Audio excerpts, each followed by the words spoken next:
This guy can level up just by helping others in simple ways. He gains experience by treating wounds, and even giving someone chocolate.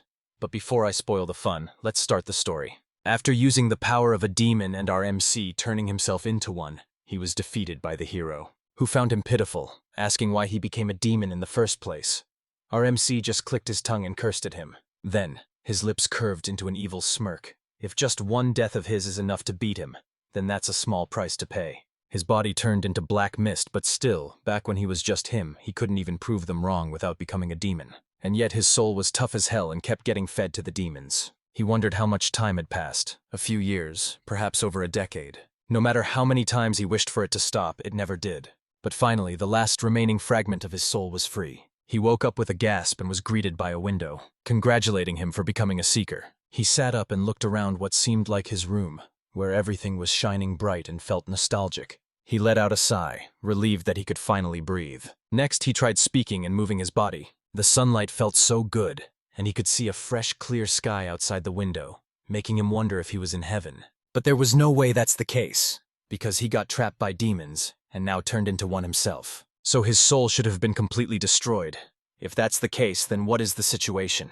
He glanced to the side, finally noticing the panel board that popped up. He was skeptical of the situation. However, he's never seen a magic like making letters float in midair before, and with his heart thumping loudly, he decided to press the yes option.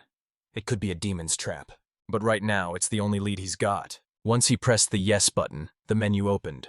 Under it were his status, skills, quests, and message box. Was status like a rank of social class? When he pressed it, his information appeared. He is Salem Bergman, the eldest son of the Duke's house, and a 14-year-old male. He is a level -51 seeker, and his experience points to level up is 310 out of 1,000. It seems he's only 14 years old right now, but he became a demon when he was 17. And after the hero defeated him, he was sure that over a decade passed before his soul finally vanished. He stared at the mirror. He had a lean body and silver blonde hair, which his mother used to praise all the time when he was little. But by the time he turned 17 and became a demon, it had grown rough and dull, losing all its shine. He wondered what the hell was going on right now. He doesn't even get what this seeker level is supposed to mean. Anyway, he'll check the other tabs for now. He pressed the skills tab, and lo and behold, he had no skills. He could not accept this. Even if he couldn't beat them, he still had decent talent and magic. No, he doesn't even know what counts as a skill here or how it's judged. He tried to calm himself down using those words, and with trembling hands he pressed the quest tab. He had a main quest and daily quest to achieve. And as for the message box, the system welcomed him and announced that he had become a seeker. To raise his level, he had to perform good deeds and accumulate virtue. A seeker is someone who trains in pursuit of the righteous path. So basically, he's supposed to train his heart so he doesn't fall for the temptations again. He checked his main quest, which was to raise his level, because unable to resist the temptations of demons, he must reach Seeker level 31. If he remembered right, the status tab from earlier said something around level 50 or so. He went and checked it, but soon exclaimed in shock after realizing that it was actually -51. That means he had to raise it by 81 levels. He began to wonder what even raises these so-called levels, and by how much. Watch. According to the status, he's 14 years old right now. Did that mean he came back to the past? He quickly shot down the idea. That's way too ridiculous. But if this is the past, then once he turns 17, he'll fall to the demon's temptation and become one of them again. All Salim ever wanted was the power to make them pay. He knew that taking it would turn him into a fiend and become humanity's enemy, and yet he did it because of his desire to beat them. The hero who humiliated him in front of everyone at the academy, the haughty little princess, and that arrogant marquise's daughter who dared talk back to him.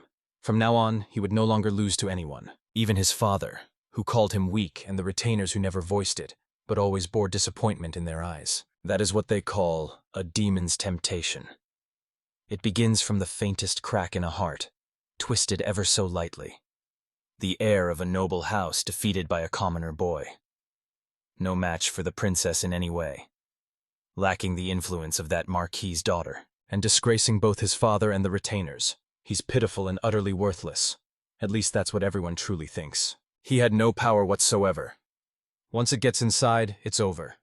All human reasoning and emotions are stolen and twisted, and he's shaped into a demon. After getting the demon's power, he first went for the princess and defeated her. He laughed as the princess, once hailed as the equal of the first king in battle, was now groveling before him. though her regeneration truly was impressive, that not even the wound he inflicted could kill her. Well, he'll just have to take off her head. However, before he could do so, the hero appeared to stop him. He was using magic on his right hand while holding a sword made of light in the other.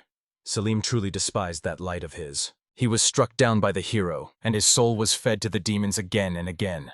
That is what awaits those who give in to the demon's temptation. It was because his soul brimmed with immense magical power that the demons who devoured it grew unimaginably strong, and that power became the very cause of the kingdom's downfall. Looking back now, after witnessing the ruin with his own eyes, he couldn't help but think that the first omen was his fall to demonic temptation. The barriers had already weakened, letting demons slip into the realm of man. But perhaps, if his heart had been strong enough to resist the temptation, there might have been a future where the kingdom didn't fall. If he raises his level, then maybe he can take a different path than the one engraved in his memory. No, that can't be, and yet, back then, he wanted power, but never wished to lose himself, let alone bring about the kingdom's ruin. To level up, he had to strengthen his heart, and the way to do that is completing quests. He pressed the daily quest tab. By completing a prayer and one good deed a day, he can earn experience points every day. If he gathers enough experience points, then his level will increase. He decided to give prayer a go first and tried putting his hands together, but nothing's happening. Now that he thought about it, he'd never really prayed sincerely before. Maybe it starts with the right kind of mindset. Just then, a window popped up, informing him that the daily quest, prayer, is now completed. He noticed that his experience points were not changing, and figured that he needed to complete a good deed to D as well. That was pretty vague, though. Maybe he'll try donating to the church. Malam got on a carriage to immediately head to the church. He looked out the window, appreciating the beautiful scenery. But he quickly caught himself. Getting moved by the view feels like something an old man would say. But he's just 14. Well, he can't help it because he lived through a much longer time in his memories. His soul was devoured by a demon for over 10 years in those endless days. Not knowing when it would end, it felt like eternity. The beautiful scenery, gentle breeze, and even the sway of the carriage feels pleasant. This moment right now was like a fleeting sweet dream, only to be followed by deeper despair. He thought it might be some demon's cruel trick, but it's hard to believe this is just a dream conjured by the demon. At the moment when even the last fragment of his soul was fading, he doubted a demon would go to such length to craft an illusion like this. Then, could it be his soul's final flashback? But are those visions really this vivid? Just as he was zoning out, an elf woman sitting across from him asked if something was troubling him. She is Katya, his guard and swordsmanship teacher. A brilliant swordsman, pure, righteous, and fiercely skilled. Even after all this time, she hasn't changed. Well, she is part elf with their long lifespans. In his memories, she left the ducal house before he became a demon, disgusted by his rotten nature. If even Katya gave up on him, there's no way he could have resisted a demon's temptation. Selim apologized for making her worry, and she immediately concluded that he was feeling unwell and asked to return to the castle. He assured her that he was fine and thanked her for her concern, but she just grew more confused and questioned what was going on. He cut her off, claiming that nothing was going on and told her not to treat him like he's sick. Katya had a dark expression as she sighed and apologized for her actions. The reason she's worrying so much is because she doesn't trust him, and knowing that made him snap at her. He needed to be careful. Selim, more calmly this time, assured her that he was perfectly fine and thanked her for her concern. Even that board told him to avoid weird deeds, so he needed to start by fixing how he talked to people. On that note, he pointed to the board telling Katya about it, but she just looked confused and asked what he was talking about. He pointed to it again, so she squinted her eyes to see better, but she really doesn't see anything but his finger. What a strange board. It usually stays out of sight and shows up when he focuses. The board felt kind of inconvenient without a name. In that case, he decided to call it the Seeker System. Once they arrived at the church, he gave a gold coin to the high priest. That much was enough to cover a commoner's living expenses for a whole month, so it should be more than enough to count as a good deed. For a ducal house, it's an amount they could give daily without even a thought. With this, he could clear the quest every day. Welp, the Seeker System says no. It's not that easy. He just wasted the people's hard-earned tax money. Therefore, his experience points decreased by 500, causing his level to drop. Now he's at level -52, he exclaimed in shock. He didn't think that his level could drop as well. It seems that from the perspective of the Seeker System, donations to the church are a waste of money. Well, their country's church is corrupt, so that explains it. Even after his body vanished and only his soul remained, he had to watch the kingdom fall into ruin. When the capital was swallowed by darkness, the high priest, the head of the church, was the first to give in to temptation and fall to the demons. The church failing to act was one of the reasons the kingdom fell. They always act so high and mighty with their sermons, and yet they're no better. And now, he loses experience points just for donating. What an utterly worthless donation. A window popped up, informing him of a 50 experience points deduction, due to him losing control of his emotions and getting overwhelmed by anger. No way, he just thought about it in his head. The system is way too strict. He held it in and did his best to calm down, before turning around and leaving with Katya to walk around the town. He needed a breather, or he's really gonna lose it. While strolling around town, Salem smelled the scent of chocolate from a nearby shop. They entered inside and looked around the chocolates being sold. Everything looked delish. The system wore him out so much, and now his body was craving sweets. He wondered if the system will dock his experience points again if he gives in and binge here. But whatever, he'll deal with it if it happens, but for now he wants one of everything. Once he received the boxes of chocolates, Katya praised his eye for quality. Apparently this place has been getting quite the buzz around the region lately. He handed a box to her as a thank you for coming with him today. Katya was visibly surprised, but Salim insisted on her taking it. After all, she's always looking out for him. Katya beamed in happiness and thanked him for the chocolate. The system window suddenly popped up, informing him that he gained 10 experience points since he made Katya feel happy. His daily quest, One Good Deed a Day, was finally completed. And since both prayer and One Good Deed a Day were fulfilled, he gained 500 experience points as a quest reward.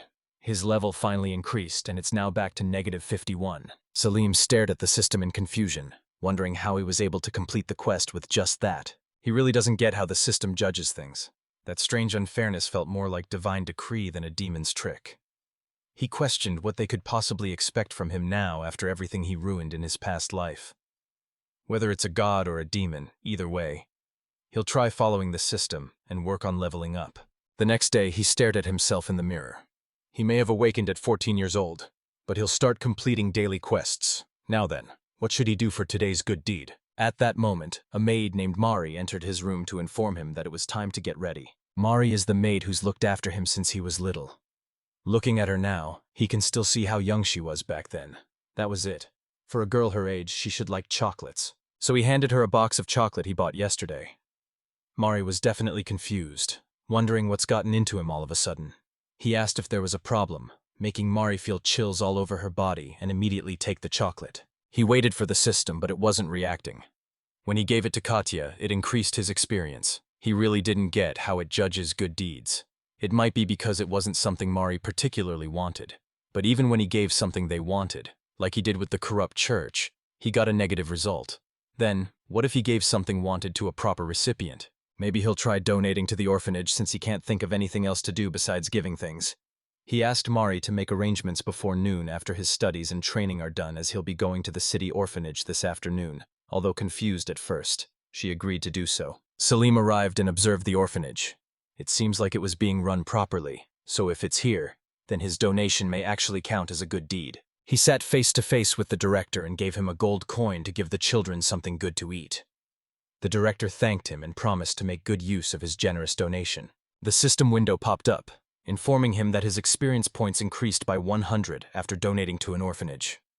That completes his daily quest. He cheered, realizing that as long as the donation actually helps, it counts. He decided to keep supporting the orphanage so the kids can live happily and asked to be informed if anything was missing.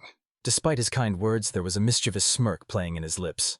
Now he's got a solid plan for one good deed a day. The director didn't notice this and thanked him instead. In that case, he wanted to ask Salam for some winter blankets, as there are children who are cold because they didn't have enough, and Salam assured him he'd have them ready by tomorrow. Besides the orphanage, there are several other welfare facilities in the domain. If he donates to them in order, he should be able to clear daily quests smoothly, or so he thought. Others constantly looked for him every time they needed him for something, studying swordsmanship, and on top of that, with his father off on a campaign and his mother away on inspection, he had to handle the house affairs too. He's so freaking overworked, he promised to deliver the blankets to the orphanage today. But at this hour, it'd be a burden for the orphanage if the Lord's son shows up so late. But just remembering that some of the kids there were cold made him ask a servant to send blankets to the orphanage in his stead. If he sends a servant instead of going himself, it won't trouble them. With this, he should have cleared the daily quest. Later that night, Mari handed him a thank you letter from the orphanage. While reading it, Salim started to wonder why there's no quest completion notification even though he delivered the blankets. Does it not count as his good deed if he just orders others to do it? The heck? But if that's the case, then he could also commit evil without laying a hand on anything himself. He turned to Mari and ordered her to break the tree branch behind her. Although hesitant, she still did so, and within a second, a window popped up to inform him that 10 experience points had been deducted for intentionally harming a plant. So, it even accounts for trying to do bad things through someone else. Still, there might be a different threshold between doing it himself and making someone else do it. There should be some kind of loophole. Again, a window popped up, informing him that his experience points decreased by 100 because he considered cheating. He was seething in anger, but just let out a sigh and told Mari to go. When she didn't leave right away, he asked what was going on. Mari apologized. It was just that the room was so warm and cozy. Only Salim can make a whole room this comfortable. On the other hand, the servants' waiting room was a bit chilly. There's also a heating magic tool in their waiting room. But unlike the one here, powered by his vast mana, the one in the waiting room runs on their own mana, so they're not nearly as effective. Salim believed that Mari wasn't exactly lacking mana either. After all, she met the qualifications to be one of their maids. Well, yes, to a certain extent. But compared to him, a noble from one of the great houses, the amount of mana they can use is hundreds of times less. When they prioritize using their mana for work-related magic tools, there's barely any left for heating.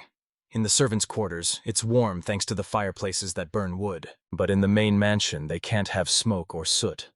Salim always assumed that magic tools made everything convenient, but he never considered how much mana the servants actually have. He should go take a look at the break room's heater. The servants turned to him in shock after they saw him enter their waiting room. He continued walking inside towards the lamp-like magic tool and ignored their questions. He inspected it. It really is receiving very little mana, just barely better than having nothing at all. Even if it's just this break room for during work, it's always better to have a comfortable environment. So he poured some of his mana on it. There, this temperature should be much more pleasant. While he's at it, he decided to warm up the hallway around there too. Finally, his much-awaited quest completion announcement arrived. He received 100 experience points for showing kindness, and another 500 experience points as a quest reward, which led to him leveling up to -50. Gaining experience points through kindness, is it? Then, he had to think about others. If he keeps pouring magic into the heating every day like this, it would make others happy and probably count as quest completion. The system probably isn't that generous, though. Well, whatever. Even if he doesn't get experience points, he'll do this every night anyway. His eyes widened in shock when a window popped up, informing him of a 300 experience points increase, and encouraging him that a selfless heart would help him grow. He's lost points just for thinking something in his heart before, so it seems he can gain points just for thinking as well. The fact that this system restricts his thoughts is the biggest pain. He turned back to Mari after hearing her thank him. Instead of answering, he asked her what she'd do if she had to do a good deed a day. She seemed surprised that he's been thinking about that and asked what was wrong because he seemed like a different person ever since this morning. He groaned in frustration. He's aware of that. It's late autumn and he's 14 years old now. Next year he'll enter the academy in the royal capital. According to his memories, at that time whenever something displeased him, he'd yell at the servants. With the academy entrance test coming up, he was buried in studying every day and feeling stressed. But still, yelling isn't right. He just hopes the system doesn't subtract points because of that. Salim tried to come up with an excuse and just told Mari that he's trying to grow up since he'll be going to the royal capital next year. Mari believed his lies and thought about the good things she'd do. Well, if it was her, he'd pick up trash around town. Salim never thought of that. He'll try that too. Mari immediately panicked and waved her hands to stop him. He can't do that. She meant for her to do it. If anyone thinks she encouraged the heir of a ducal house to do such a thing, she'll get kicked out of their household. No way. Salim could not believe it, as if doing good deeds wasn't hard already. Now he had to factor in social class too. If that's the case, maybe running away from home would let him focus on leveling up instead. After all, in the memories he had of what's to come, the demon invasion wipes out not just the ducal house, but the entire kingdom. It's frustrating, but the commoner hero who defeated him really was strong. However, even rallying around that hero to resist against the ever-growing swarm of demons, what they could protect was far too limited. People fled the country, and the kingdom became a realm of monsters, and eventually it vanished from the map. If that's the case, then all he had to do was to just live in hiding alone, stay wary of the demon's temptations, and avoid turning into a demon. Even so, just because he escapes the demon's grasp doesn't mean their invasion will stop. With the church's corruption continuing to spread as it is, the demon's invasion will likely come in the future just as he remembers it. So, it's better to think of a way to prevent the kingdom's fall without abandoning the position he holds in the influential duke's family. Selim still wants to aim for the best possible outcome. He asked Mari to think of a good deed a day that he might be able to do, so Mari suggested monster hunting. However, Selim rejected it, as he didn't want anything that involved killing. He got points deducted just for breaking a plant's branch, so he'd rather not kill even if they're monsters. In that case, Mari suggested making a donation, but he already did that. Mari tried to think of more good deeds he could do, but she ended up crying because she couldn't think of any more. That caused him a deduction of 50 experience points for frightening her. He quickly comforted her, apologizing for asking something hard, and told her not to worry about it. Mari cried even more from happiness because Selim had become so kind. He was laughing, but at the same time wondering if he really was that awful at 14 that she'd be this moved just from a tiny apology. Now he just felt kind of guilty. So, he decided to ask his teacher instead, explaining that he wanted to grow mentally before entering the academy, but he couldn't come up with any concrete ideas he could actually do. His teacher suggested creating magical tools for those with low magic power, especially the impoverished. The enchantment magic he teaches involves crafting tools by inscribing a special magical formula. But magical tools for the poor don't generate much profit. Therefore, development on them tends to lag behind. Still, he's always believed that it's precisely areas like this where research should focus. He smiled, asking for Selim's thoughts. Designing tools from the perspective of others would be good training as well. Well, inventing something every day for a good deed today might be a bit too much. But it does sound interesting as a study, so he'll give it some thought. He grabbed a pen and scribbled on a paper, while thinking about what he should make. It's hard to imagine since he didn't really have any connections with people with low magic power. Even among commoners, only those who meet the magic standards are hired as castle staff. Suddenly, he thought of Mari's words from earlier, which helped him think of something he wanted to make, and asked his teacher about magic tools used for heating. After a while, he was able to come up with a magic circle to improve firewood efficiency. If someone places it beneath the fireplace, the flames will absorb ambient mana as they burn, making the firewood last 1.2 to 2 times longer than usual, and it doesn't consume any magical powers at all. The teacher stared at the magic circle. Selim drew. It seems he repurposed a portion of a magical heating tool's formula. It's a beautifully efficient formula that he couldn't believe that Selim came up with something like it in such a short lesson. He truly had remarkable talent. If he became a specialist in enchantment magic, he could help a lot of people's lives to improve. Well, about that, nobles like him, with immense magic power, are expected to prioritize using it to fight magical beasts. That is their duty, after all. There's no way he'd become a specialist in magical tool development, and enchantment magic is just a hobby for him. To secure space for human life, those strong enough to eliminate monsters become nobles.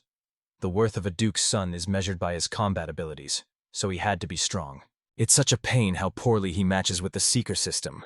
But for now, he'll first send this blueprint to a craftsman and have it made since he's got the teacher's stamp of approval. A window suddenly popped up informing him that his experience points increased by 1,000 after developing a magical tool that improves the lives of his people.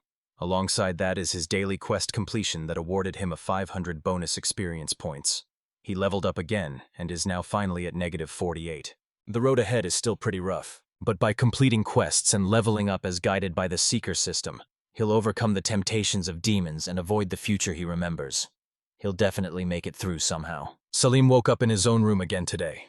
It's already been 6 days and it seems he really has returned to the past. He's currently 14 years old, but in his memories, he turned into a demon at 17 and was killed by the hero. And after that, even though he tried to forget, every detail was burned into his mind.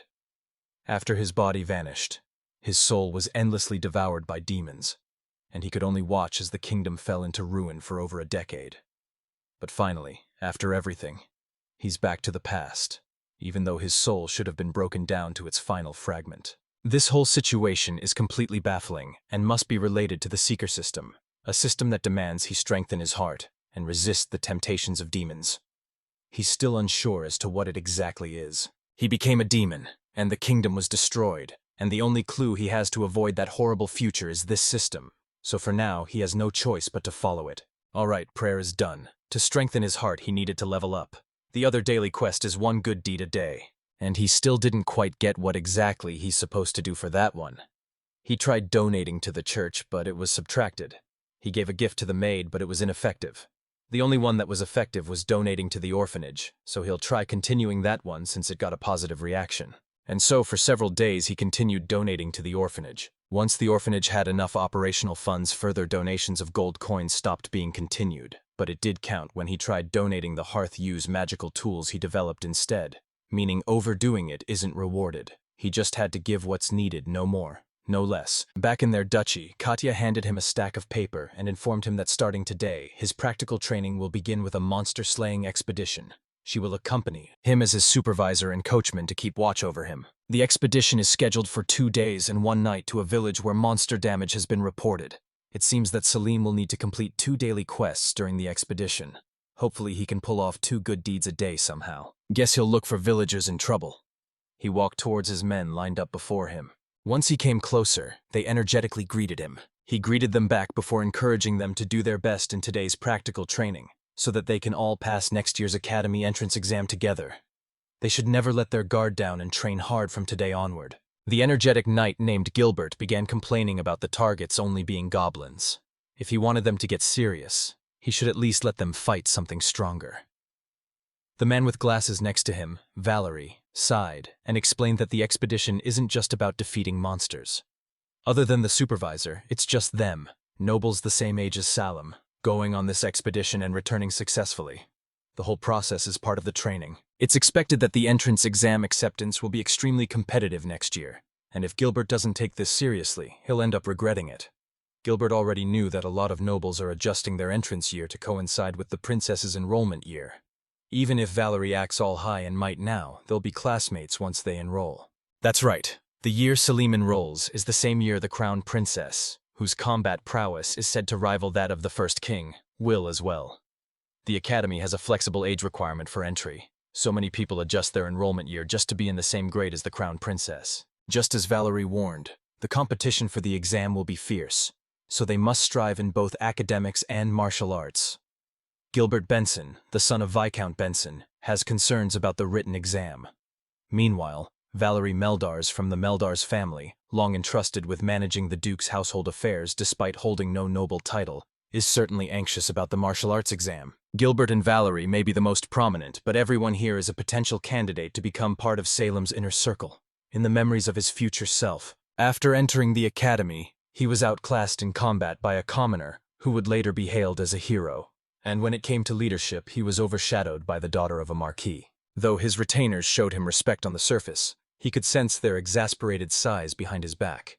Sensing that, he began lashing out at those around him, and little by little, a rift formed between him and those who once stood by his side. One of the goals of this expedition is to build camaraderie with those who will one day fight beside them. He'll need to follow the system and play this smart. Suddenly, the carriage they're riding began to rattle and kobolds appeared. Valerie told Gilbert to quit whining, as it's not unusual for weak monsters to appear where there aren't many people around. Land saturated with mana becomes human territory when humans inhabit it, but in places without people, mana gives rise to monsters instead.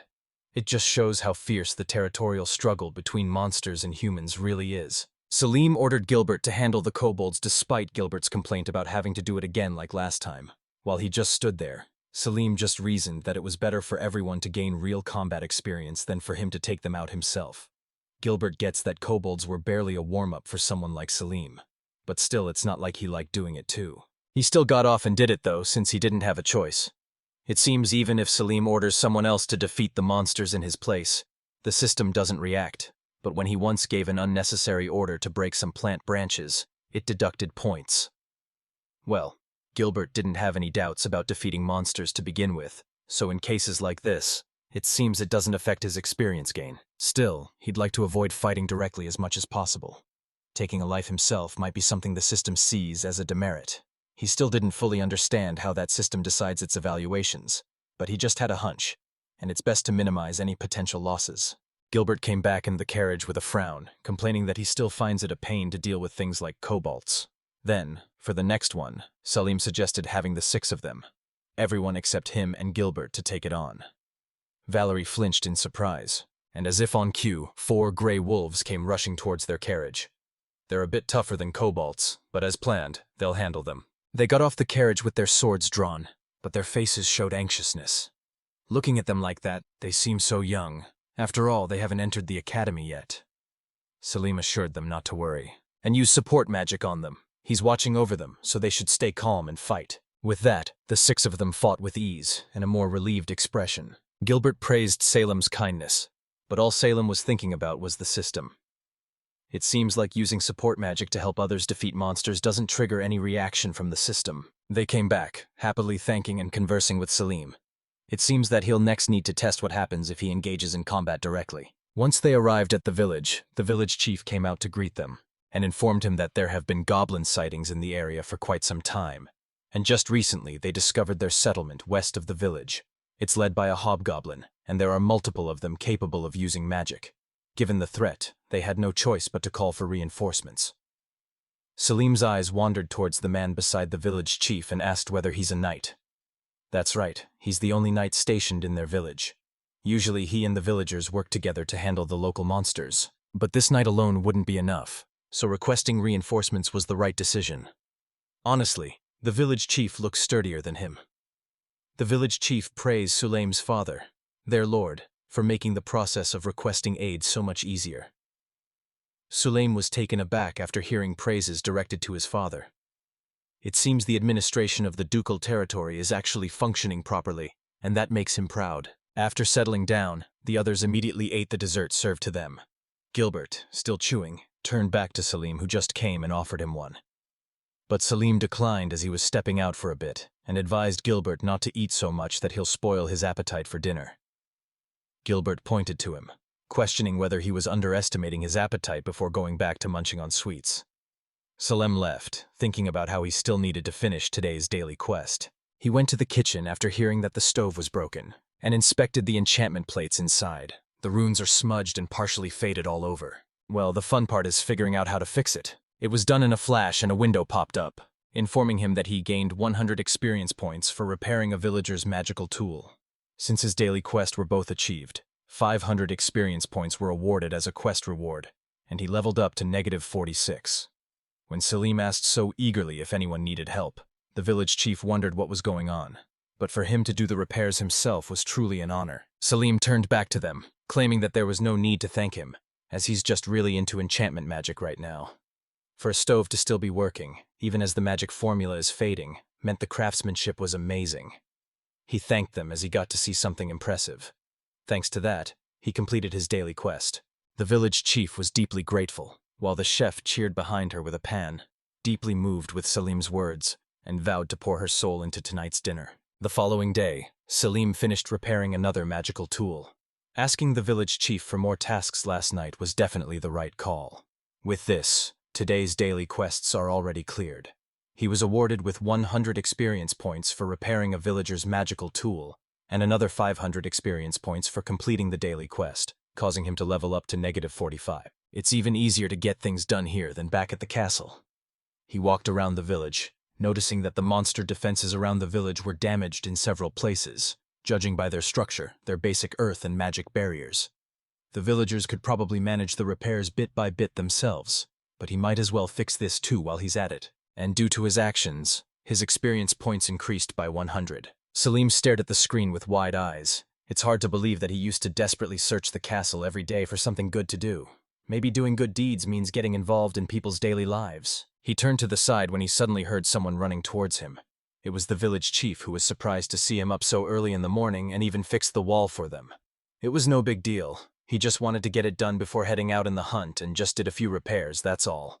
After all, it's the duty of a noble lord to protect the lives of his people. The village chief was deeply touched and kneeled down respectfully, claiming she's proud to be one of the people under the rule of House Bergman, before wishing him good luck in today's monster hunt. Salim looked confused, thinking that was kind of dramatic since it's just a bunch of goblins, so it doesn't matter as long as they don't nerf the experience points. Salem and the others finally began their monster hunt, observing the horde of goblins from afar. The big one in the center with a sword is the boss, the hobgoblin. There were 2 goblin mages and about 30 in the whole group. He observed the weak-looking ones in the edge and figured that even the sidekick candidates should be able to take them out without getting hurt. He ordered them to surround the goblins without getting noticed, and he'll take care of the boss, while they focus on not letting the others escape. Meanwhile, Gilbert will stay on the move and hit where they're the thickest. Salem rushed forward and casted a body-boosting spell on his body and headed straight for the boss. A goblin from up the hill shot him with an arrow, but it only hit his shield since remote attacks were totally obvious. Then, he used magic to freeze the goblin. His experience points were deducted by 100 for killing a monster in combat, so there's a deduction after all. He reached the boss and used both his sword and magic to defeat it. Another window popped up, informing him of another 100 experience points deduction. The 2 goblin mages tried to attack him using magic, but of course with his proficiency in magic, who could ever hit him? With a swift move of his finger, he was able to block their attacks and counterattack with an ice bullet. Because of that, his experience points were deducted by 200. Just then, a goblin appeared from behind him. And once they met eyes, the goblin immediately ran away. But since its back's open, Selim was able to hit it with an ice bullet. Another window popped up, informing him that his actions caused a deduction of 1,000 experience points. Selim had to double-check, thinking his eyes were playing with him. Did that just say 1,000? Until just now it was only 100 points per monster. The in-combat status disappeared as well, and it just became a plain monster. Did he happen to finish off the ones who ran away? As cliché as it was, another goblin, this time holding a sword, dared to sneak an attack behind him, so he swiftly froze it. This time, the deduction was only 100 experience points. He gets it now. Salem watched as everyone fought the goblins, while Gilbert chased those who ran away. Without a word, Salem casted magic on the goblins running away and froze them. As expected of their commander, Gilbert called the others to tell them that Salem had left some prey for them, so they shouldn't let him down. While watching, Katya approached Selim from behind. It seems her role as supervisor was unnecessary with him present. However, she must ask that he make use of the swordsmanship she's been teaching him. Although it's true that his speed in casting spells far surpasses his sword skills, which is a truly remarkable talent. She's right. Even in his memories of the future, he's pretty sure he surpassed even that hero when it came to casting speed and the sheer number of spells he could unleash. But he did consciously try to use his sword this time. If he got serious with magic, he could freeze a horde of monsters in an instant and end the fight. But that would cause a massive deduction in experience points, so he can't actually do it. So what he's saying is that he's deliberately not fighting alone and instead focusing on training his subordinates. That was truly impressive. Training subordinates, huh? If he frames it like that, he can avoid killing monsters directly himself. From now on, he'll have them do the fighting while he watches and supports them from behind. He used support magic and encouraged them to show the goblins that they can take them down. Due to the deductions from earlier, his level went down to -47. After the hunt ended, he commended them for doing well. Their movements have improved since before, and he hoped they'll continue supporting him next year in the capital. He was taken aback by their energetic shout that they'll give it their all to support him. He was confused by the looks on their faces, even though he barely moved and left all the work to them. Are they secretly battle junkies or something? This time it was revealed that slaying monsters results in a deduction of experience points. Apparently, killing living beings goes against the philosophy of the Seeker, even if those beings are monsters that bring harm to humans. As long as he continues leveling up as a Seeker, he can no longer take pride in his martial strength. The system's judgment is something they have no choice but to accept as is. It assigns experience points for good and evil deeds based roughly on the system's own values. It might be better to see it that way so he doesn't get too frustrated. Selim kept thinking about the system even after they got back to the duchy. In the village, it seems that in order to fulfill the one good deed a day goal, getting involved in people's daily lives is important. But during this pre-enrollment period, his schedule is packed with study plans, so he's got no time. That's why, when he heard that his father's back home, he felt happy. His father, Duke Bergman, is rarely ever at the castle due to inspections and expeditions, so he immediately went to talk to him about wanting to shorten his private tutoring time, as he wanted to think and act for himself instead of always following what the tutors say. Of course, his father's reaction wasn't very positive. The Duke claimed that he was still just a child, so a brat like him should just shut up and do as the adults say. Salem rebutted that whatever he learned from those tutors is only good for showing off at school, and wasting time on that is just foolish. The Duke screamed for him to know his place, and threw not one but multiple fireballs towards him. Selim panicked since they were indoors. If he tries to dodge, the furniture is going to get wrecked, especially that gorgeous display shelf. He can't bear to watch a masterpiece like that get destroyed, so he casted a nice wall barrier. Ice wall. That's the Bergman barrier, and Selim even activated it in just a split second. Bergman barrier is a composite magic developed over generations by the Bergman Duke family. At 14 years old, Selim shouldn't have mastered such a swift spell activation yet. It's the fruit of memories from desperately training until age 17. The Duke smirked. So Selim's not all talk after all. Seeing that his father brought out his sword, Selim quickly stopped and asked him to take it outside if he wanted to fight, because the pieces of furniture in here are said to be even more precious than human lives. Suddenly, a window popped up informing him of 100 experience points deduction due to taking life lightly. He scowled, claiming it was just a turn of phrase, but the system deducted another 50 experience points for his poor attitude. Selim sighed while holding his fist. He needed to calm down. Anyway, he should first focus on minimizing the furniture damage. With his left hand casting a spell and the other holding a sword, the Duke told Selim to try casting the Bergman barrier again. Seriously, he's always completely out of control. But in the future, the one who gives in to a demon's temptation and becomes a demon lord wasn't his reckless father, but him. His father from the future fought to protect his people from the demon and died. Humans really are hard to figure out, Selim sighed, and casted the ice wall barrier to stop his father's attacks. He was so tired. Even with the memories, he can activate the barrier, but in this 14-year-old body, he can't have the mana to maintain it. The Duke finally stepped back, admitting that Selim had clearly been thinking this through and even made sure to protect the documents so neatly. He's definitely got his mother, Erica's looks and personality. The Duke turned back to him laughing as he claimed that the only thing Selim got from him was his voice. Selim sighed, looking exhausted. Good thing his father's the type who can be convinced through brute force. Thank goodness his mother, who's strict about education, was away. Now he's finally secured some time to level up and starting tomorrow.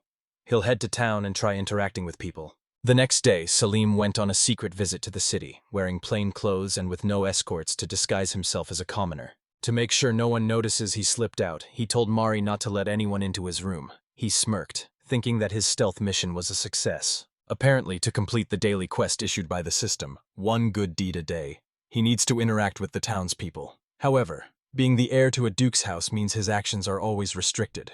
At 17, he gave in to a demon's temptation and became a demon lord. His soul was endlessly devoured by the demon, and after being defeated by the hero, his body was destroyed. He spent more than a decade watching the kingdom crumble, and just when he thought his soul would finally vanish and be free, for some reason, he returned to when he was 14. And then, this mysterious system appeared before him. It commanded him to raise his seeker level, avoid evil deeds, strengthen his heart, and overcome the temptations of demons. He must absolutely avoid that horrific future. And what he can do right now is to follow the system and try to level up. Just then, Selim noticed an old woman by the well, and offered to help her carry the water bucket. The old woman looked up at him and questioned his identity, but still accepted his help anyway. He gained 10 experience points for helping an elderly woman, and 500 experience points for completing his daily quest. As he thought, interacting with commoners makes it easier to complete one good deed a day. The old woman wondered if he was free and asked to clean her house while he's at it. Selim asked what the tool the old woman was holding, making her raise her brow in confusion. What kind of life did he have to not know what a duster is? No, never mind, she thinks she can guess. Anyway, she explained how to use it. He uses that cloth part to dust things off gently. Selim understood, and began dusting the walls, causing a lot of dust to fly around her house. The old woman coughed and reminded him to be gentle. Instead of answering, Selim informed her that there was quite a bit of dust built up in the high places. Since he can't reach that high, he borrowed her desk. He sat down and began writing a spell on the duster's handle with the old lady behind him, asking what he was doing. And she's not old lady. She's got a name. It's Amanda. Selim asked her for a container she doesn't use anymore. Although appalled by his lack of honorifics, Amanda still gave him what he asked for. In a flick of his finger, the duster flew by its own and began dusting the higher parts of her house. And instead of the dust floating around, it's all gathering inside the container. Was he some kind of magic tool craftsman? Nah, not really.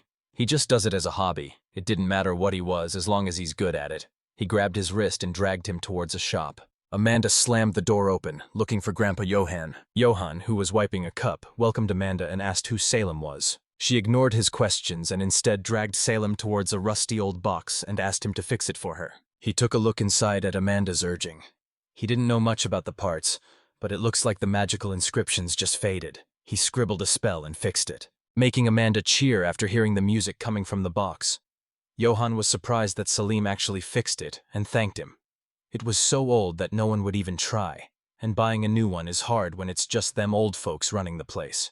At that moment, a window popped up to inform Salim that he had gained 100 experience points for repairing a magical tool and that he leveled up to -46. Cheering, Amanda ran out of the door to call the neighbors and throw a karaoke party since it's been ages. Soon the shop was filled with old men and women, dancing and singing along to the music. Since the elderly citizens have regained their joy, Salim's experience points increased by 500. Salim covered his ear, wondering what the commotion was all about. Commoners sure have some strange ways of having fun. For the next few days, Salim had been coming over to Amanda's house for more things to do.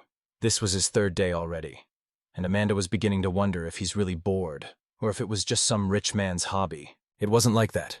He's just trying to level up and wants to do one good deed today. He really was one strange young master, but today's issue might be a bit much for a handsome young master like him.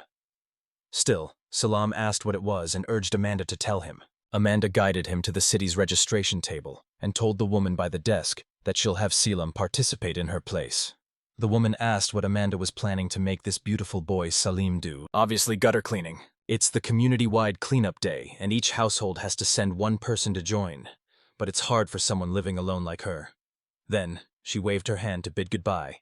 Gutter cleaning, clearing out the side drains, and cleaning. They're actions that help the townsfolk and gets him closer to completing one good deed today. Selim opened the gutters. If he's gonna do it, he wants to finish it properly. He used earth magic to suck out all the dirt in the drains. And once he was done gathering them, he took it to the vacant lot. His experience points increased by 100 after cleaning the town, and another 500 for completing the daily quest. Once he was done, he came back to Amanda's house and gave her her participation prize. Amanda opened them and stared confusedly at his clean clothes. Didn't he do gutter cleaning? Well, yes, but he had a thin barrier wrapped around his body, because if he got dirty, his family would find out. She sighed and offered him a participation cookie, but Salim shook his head and rejected the offer since he wasn't starving. His business was done, therefore he's heading home. Amanda scolded him for being such an ungrateful brat, told him that if someone gives him food, he should at least smile a little and try some. Salim didn't get why Amanda was suddenly yelling, but he still didn't quite understand how to complete one good deed a day, so maybe he should just follow what she says here. Besides, he needed to learn commoners' manners as well. He took a bite of the cookie and thought that it was actually pretty good. Amanda advised him that when someone does something for him, he should just accept it and say thank you since it's better that way. So saying thanks is important. But wait, he helped Amanda by doing the gutter cleaning. However, she never thanked him for it. Amanda groaned in annoyance and kicked him out of her house. Amanda was a capable woman. She understood the life of commoners and had built relationships within the community. By solving the problems around her, he steadily gained experience and leveled up. And so, a new year began. Salim is now 15 years old, with a level of -1. Cleaning is a breeze for him now, and not just Amanda's place, but he became a proper handyman for the whole town. He gained 10 experience points for cleaning Amanda's house, and 500 experience points for the completion of his daily quest. He leveled up from -1 to 2, hallelujah. He's no longer in the negatives. Additionally, he acquired a new skill. It feels like he's in heaven. Amanda, who's cutting an apple's skin, commented that his head's always been in the clouds. Well, if something good happens, guess she'll celebrate it. Then, she offered him an apple. Salim sat down and ate the apple while reading the system window. He jumped straight from -1 to level 2, skipping level 1. He's been keeping track of his experience points, so he remembers. It seems like the leveling threshold changed somehow. So now, leveling up probably takes next level times 100 experience points. It's easy at first, but looks like it'll get harder later on. He's also curious about these new messages and new skills. He had acquired a healing skill. Healing skills are abilities granted by the system, which he can use from the skill screen. For now, the skill he acquired is basic treatment, which heals small cuts and abrasions. Salim wondered if this healing skill was different from healing magic. He wanted to try it on himself, but his magic power is too strong, so small wounds heal instantly. Therefore, the only thing he could do was to ask Amanda if she knew anyone who's left a small wound untreated. 1 second he's muttering to himself, the next he's spouting nonsense. Apparently he can heal now, so he wants to test it. Amanda scoffed and told him not to be ridiculous. There aren't that many skilled healers out there. Well, maybe if it's him, anything's possible. She grabbed the knife she was just using to cut the apple's skins and used it to cut her finger. There, a small scratch. Salim's eyes widened in shock. He didn't mean for her to actually make one. But Amanda just urged him to hurry up and heal the scratch already, since it'll be a pain if it starts bleeding. According to the system, it seems he's gained the ability to heal, but he doesn't know how to activate it.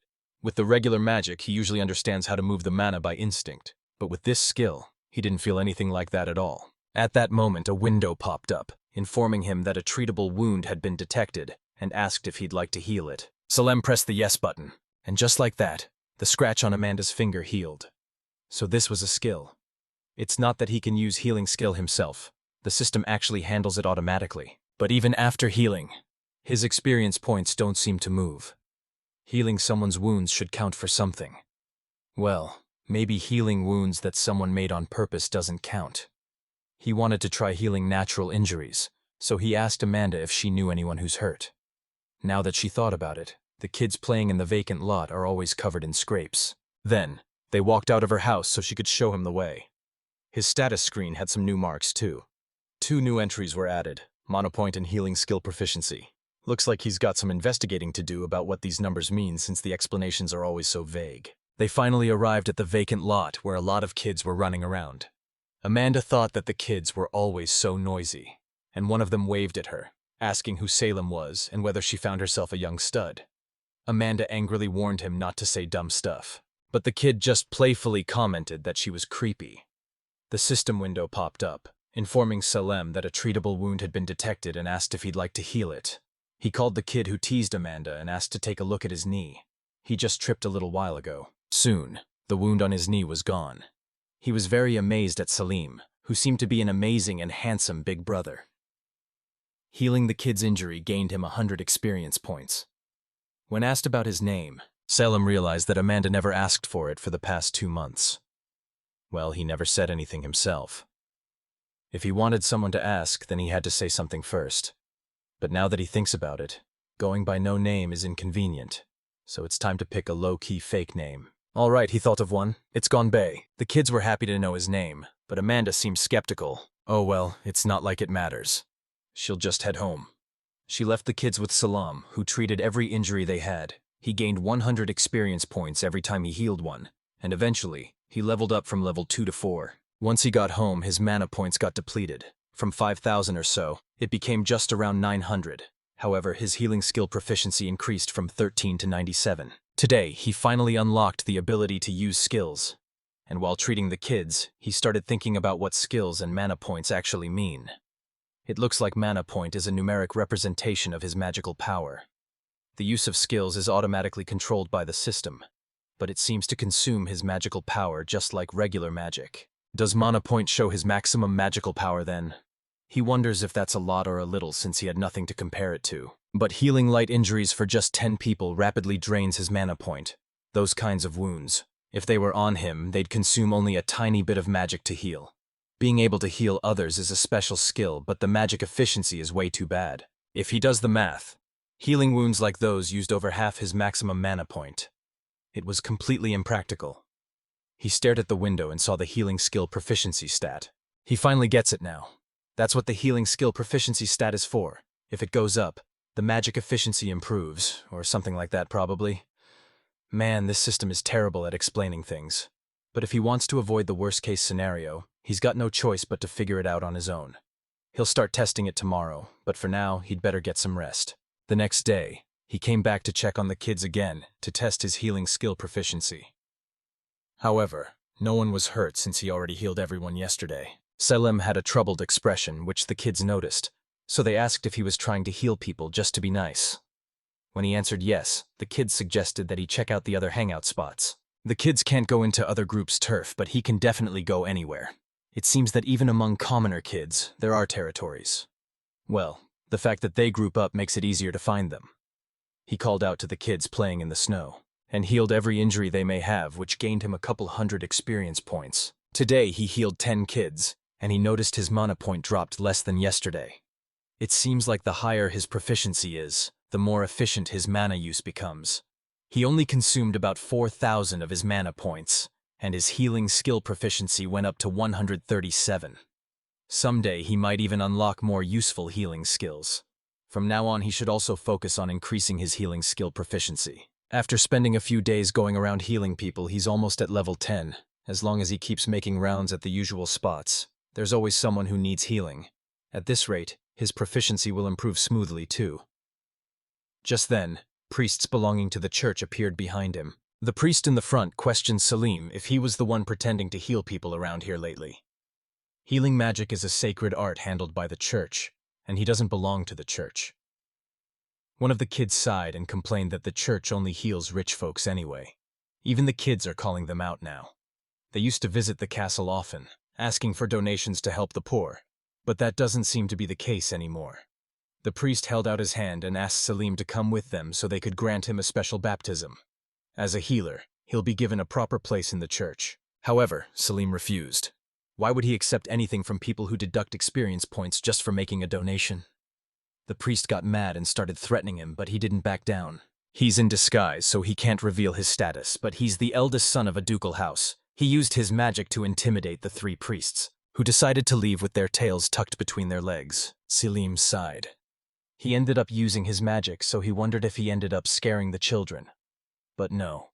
They were all looking at him with admiration and praised his actions. That made him relieved. The next day, while walking around the city, he was cornered by church agents.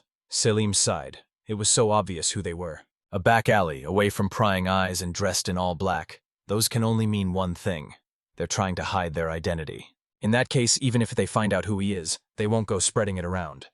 He decided to be bold and use the ice wall barrier, which the robed men immediately recognized. That's the Bergman barrier.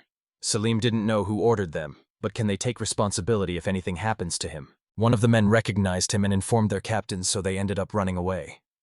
Selim finally breathed a sigh of relief. He's glad that they ran off with just a threat, because if they fought, the system might have deducted experience points. Still, those church bastards are hell-bent on keeping every healing mage under their control. After his rounds of healing the children's injuries, he finally reached level 10 and acquired a new skill. Later that night, once he got home, he checked it out. It's a stamina support skill. It allows him to restore stamina to those weakened by illness or something similar. However, it does not cure the underlying illness itself, so the system reminded him to be careful. That's a tricky skill to use well. Still, he had to follow the system's guidance, which is to level up and strengthen his mind, all to avoid the worst future he remembers. The next time he visited Amanda, he asked her if she knew anyone who's bedridden.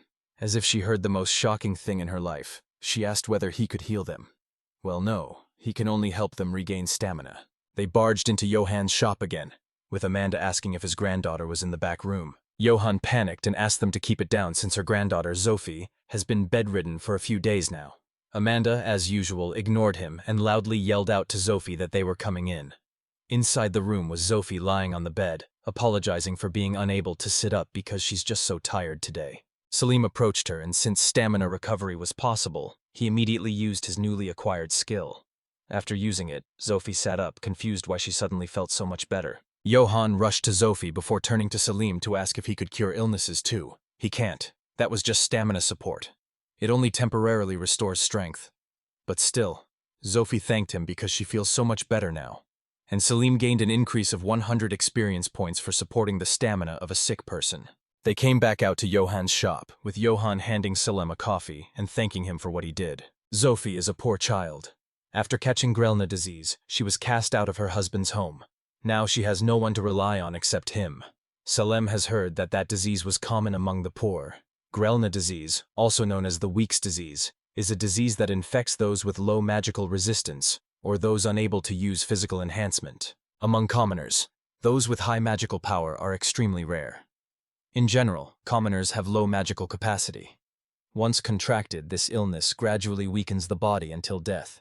It's a cruel disease, but if Selim's magic can ease even a little of Sophie's suffering, Johann would appreciate it if he keeps treating her.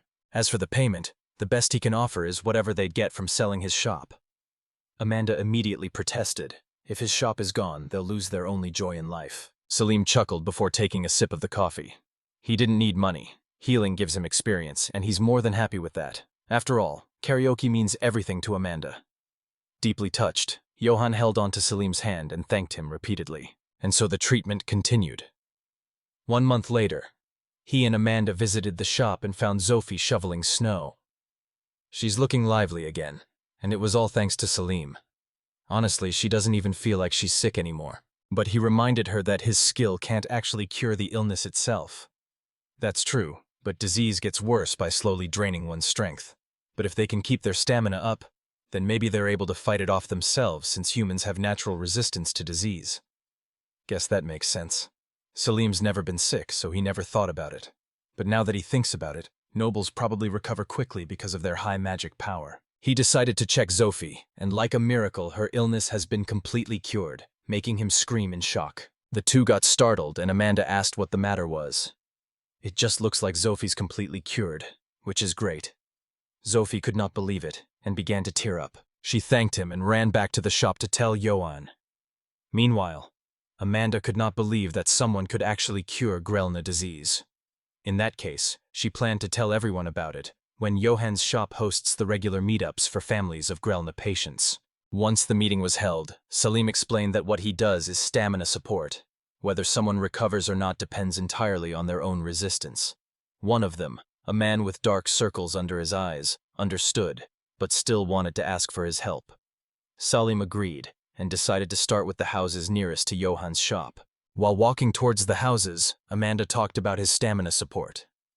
She told Sophie, but honestly she couldn't bring herself to tell everyone until today.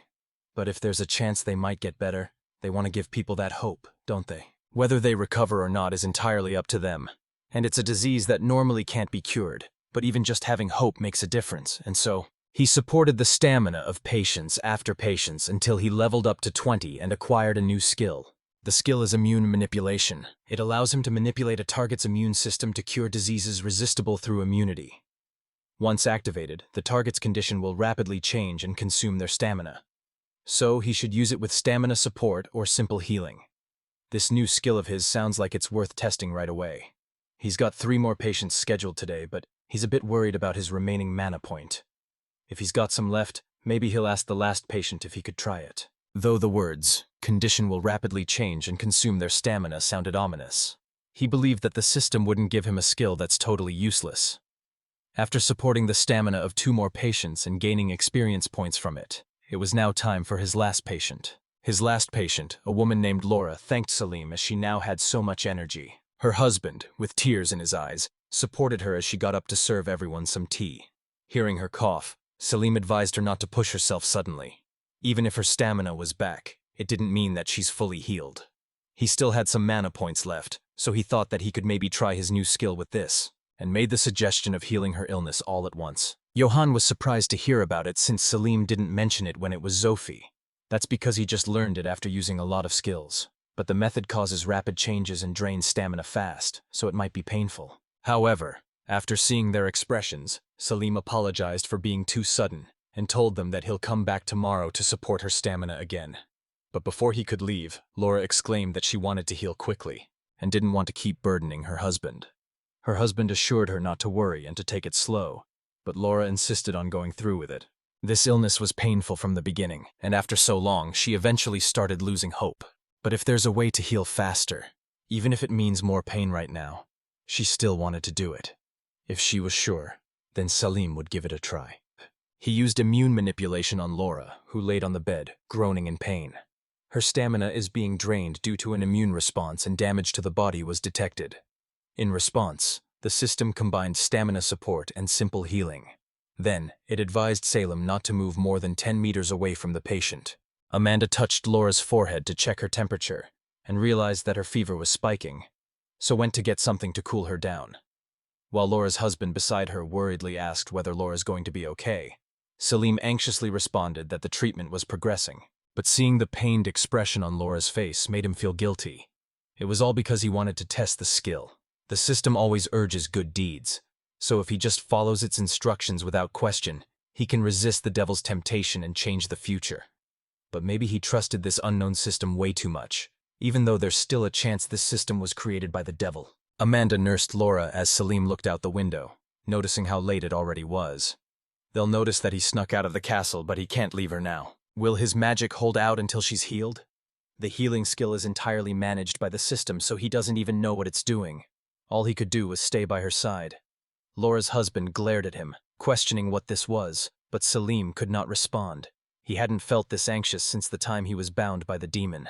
The sun's already up when Laura wakes up, apologizing for keeping them up all night. She got up from the bed and attempted to prepare breakfast for everyone, when she suddenly stumbled.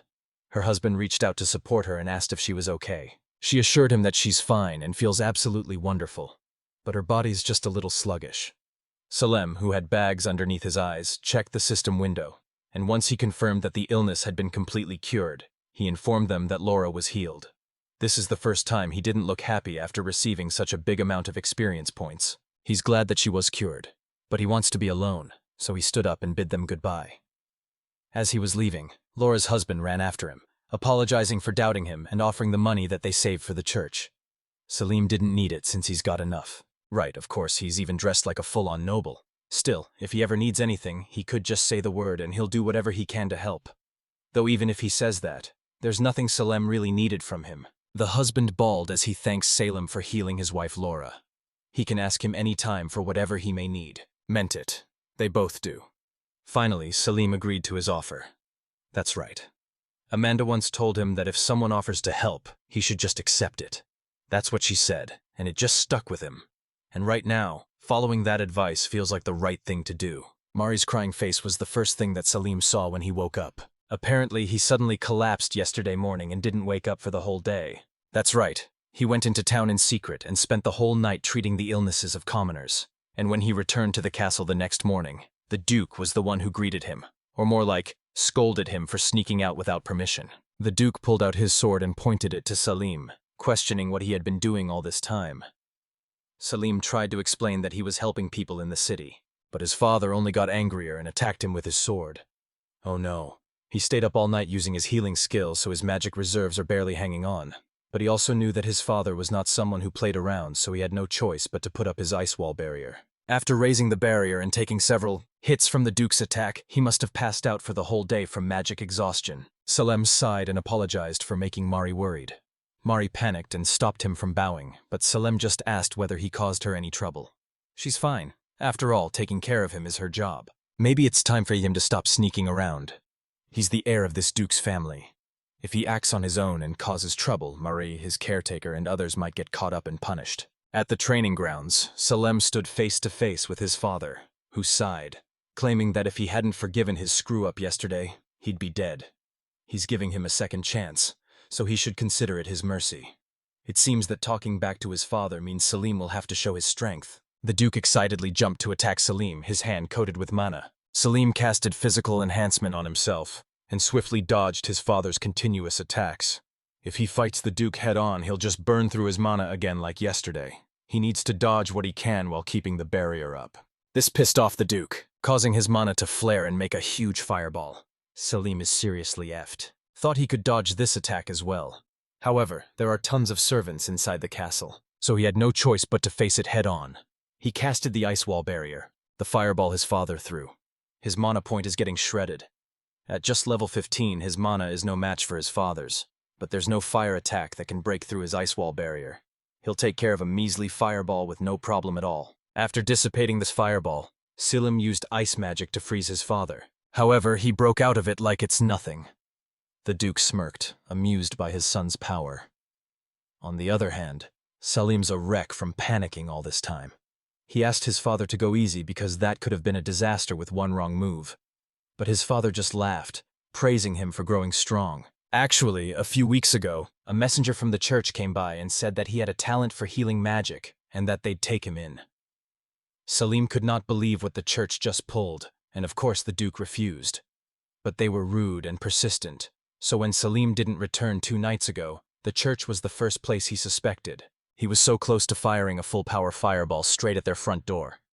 Anyway, he asked if Selim could really use healing magic. Wait, What Salim can use isn't healing magic, but a healing skill. If he says yes, the system will flag it as a lie, so he claimed to be able to heal minor wounds and illnesses instead. He's gotten used to dealing with this hassle by now. The Duke sneered and claimed that healing magic was a useless ability for nobles. So he snuck out of the castle just to cure the weaklings in town and bask in his own self-satisfaction. What a farce. It was just pure hypocrisy. Those were harsh words, but that's probably how most nobles would see it. Healing magic is rare, sure, but it can only treat minor injuries and sickness. At that level, nobles with high magic power can just heal themselves. So, of course, they don't value it. But if the effect of the healing skill could surpass a noble's natural regeneration, then it will be revolutionary. Salim denied his father's words and explained that his goal is to rack up as many healing cases as possible. If he can gain enough experience, he should be able to heal even serious injuries that self-recovery can't handle. The Duke thought his ambition was too wild since there's not a single mage in their country capable of magic at that level. Salim smirked. He is the firstborn of a Duke's house, so one day he might be able to do it. His father also grinned and commented that he was quite confident in himself. No, actually, it's all a bluff. The Duke turned his back and began walking away, telling Salim to do as he pleased since there's no point in trying to restrain him now.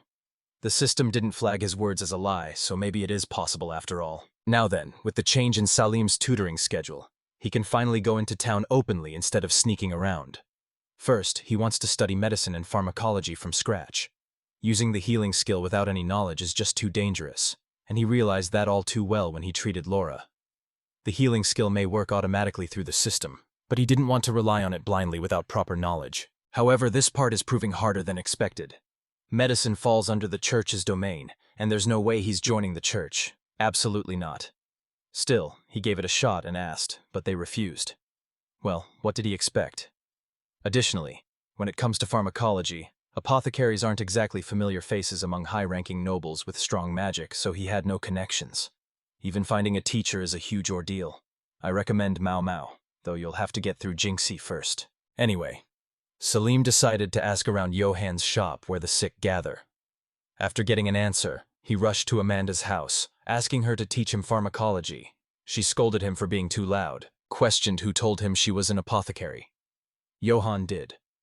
Salam asked if he knew any apothecaries, and he pointed him her way. However, that was a long time ago, and Amanda's retired now. And why would he want her to teach him pharmacology when he even cured that Grelna disease that she couldn't treat herself? Well, Salim's healing skill can cure diseases, but he figured using it without proper knowledge would be dangerous. He's got a point. Still, pharmacology isn't something he could just pick up overnight. It takes years and decades of dedication, so she can't just give him a crash course. He promised to keep at it, and begged her to come with him to the capital where the academy is. Amanda didn't want to leave the town she lived in all her life. But still, knowing what Salam's capable of and letting him run loose isn't exactly great for the world either. She hates getting involved, but fine. As long as he's in this town, she'll teach him what she can. However, is he seriously planning to keep going by Gombe even after becoming her apprentice? Salam apologized about that and introduced himself as Salem Bergman, the eldest son of Duke Bergman, the lord of this region. Amanda didn't seem all that surprised since he's got way too much mana, and most of them already figured he was someone pretty high up there. But since he said his name was Gonbai, they all had no choice but to treat him like just some guy named Gonbai. Commoners don't really know how to properly act around someone of noble status anyway. If she wasn't going to be teaching him pharmacology, she would have just kept calling him Gonbai like everyone else. But a master-apprentice bond has to be formal. Her late master made sure she understood that. In that case, they can make it official. He formally greeted her as his master and asked for her guidance. Still, if possible, he'd prefer it if she keeps treating him as Gonbai like she has been because watching commoners live has started to grow on him lately. Now then, they should begin with something that'll actually be useful with that skill of his. That's a good point. Healing wounds seems to follow the same logic as physical enhancement, so Salim wants to learn how to treat illnesses. When it comes to illnesses, it's best to learn from real cases, ideally by seeing actual patients. But it's been a long time since she retired from apothecary work, so she didn't really know many sick folks these days. In that case, Salim would try to find some himself. Back at the duchy, Valerie reported to Salim that the 15 knights behind him have all passed the entrance exam for the Royal Capital First Magic Academy held recently. Along with those already enrolled, There are now 22 people who will serve as his attendants. As for the current noble faction breakdown at the Academy, the Marquis Sarmiento's faction has 16 members, and the Marquis Louvier's faction has 24. Gilbert couldn't believe that they were losing to the Louvier faction. Didn't they have quite a few people take the exam too? That's true, but over half of their candidates failed. It's a rather disgraceful outcome. About Marquis Louvier's family, their territory is a harsh, mountainous region in the northwest, known for its rare monsters and is home to many skilled knights who excel at hunting. The Marquis's daughter was strong too. The Louvier family is passionate about hunting. It's just how the land is. No wonder many of them passed the school's combat-focused exams.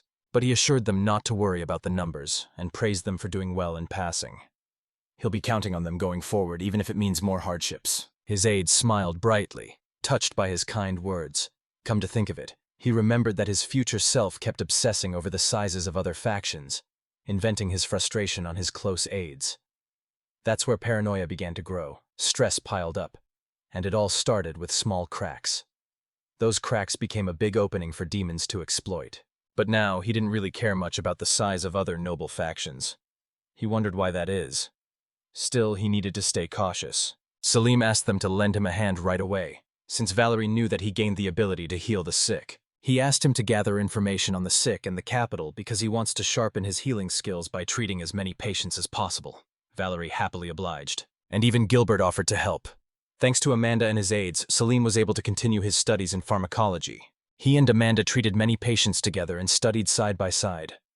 The ones they saw most often were those infected with Grelna disease, which targets the weak in magic and immunity, and Zarin disease, which affects children. Zarin disease is also known as the trial before 10. A person can only catch it once, but the mortality rate when it strikes is very high, and every child overcomes this illness as a rite of passage into adulthood. They both gave the orphanage a visit to help treat the Tsar, an outbreak affecting the children residing there. While treating the sick children, one of the kids knocked on the door and entered the room, asking if everyone's going to get better.